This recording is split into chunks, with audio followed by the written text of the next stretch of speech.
On commence à 6 h le matin, on finit à 22 h le soir. Plus de soir, plus de week-end, plus de souper en amoureuse, tranquille. Du côté de la garderie de jour, ici, on voit quand même régulièrement des chiens, entre autres des chiens qui sont incapables de rester tout seuls à la maison. On a l'impression d'abandonner notre clientèle. Mais il faut penser aussi à nous et à notre santé mentale. Le Québec est la province la plus touchée par la pénurie de main-d'œuvre. Selon nos données de sondage, c'est 64 des PME, puis la moyenne canadienne, c'est 55 Et on place une annonce pour offrir aux gens de travailler pour nous, puis on reçoit une dizaine de CV. Sur la dizaine de CV, on dit, bon, mais il y a peut-être 5 personnes qui peuvent faire le travail. On les appelle en entrevue, plus que la moitié ne se présente pas.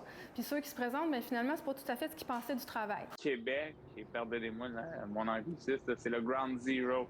La région de Québec vit un plein emploi depuis plusieurs années, ce qui fait que c'est encore plus difficile de recruter, puisqu'il y a tout simplement plus de travailleurs disponibles dans la région. Voir beaucoup de fermetures, non. Est-ce qu'il y a des fermetures? Oui. Bien, c'est sûr, actuellement, on a été obligé de réduire nos heures d'ouverture de beaucoup. 21 heures par semaine qu'on a réduit. On a des équipes plus petites, moins expérimentées. Selon l'Association des restaurateurs, l'industrie est en train de vivre une transformation et ça veut dire une expérience différente pour les clients. Les cuisines et les salles à manger qui ferment plus tôt, les prix qui augmentent. Ici comme ailleurs, les réservations se font uniquement en ligne. Toutes ces choses-là font qu'on n'a pas le même niveau d'offre qu'avant.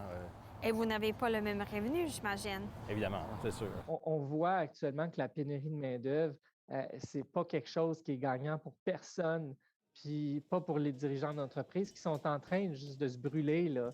Donc, à un moment donné, peut-être qu'à court terme, c'est possible de faire des semaines de 60, 70 heures, mais sur le long terme, c'est pas viable. Quand j'allais en Europe, dans le temps, je dis, mon Dieu, ils ferment la fin de semaine ou ils ouvrent juste à partir de 6 heures le soir. Ils se permettent de prendre des vacances. Les commerces ne faisaient jamais ça, là, ici. Donc, est-ce que vous restez optimiste ou est-ce que vous voyez le point où vous allez frapper une mur? Je ne vois pas ce qu'on pourrait frapper plus comme mur qu'on frappe actuellement. Alors, une fois qu'on aura passé à travers ce mur-là, quand on va savoir c'est quoi le nouvel équilibre, ça va bien aller. Mais là, actuellement, on est en train de tout réajuster.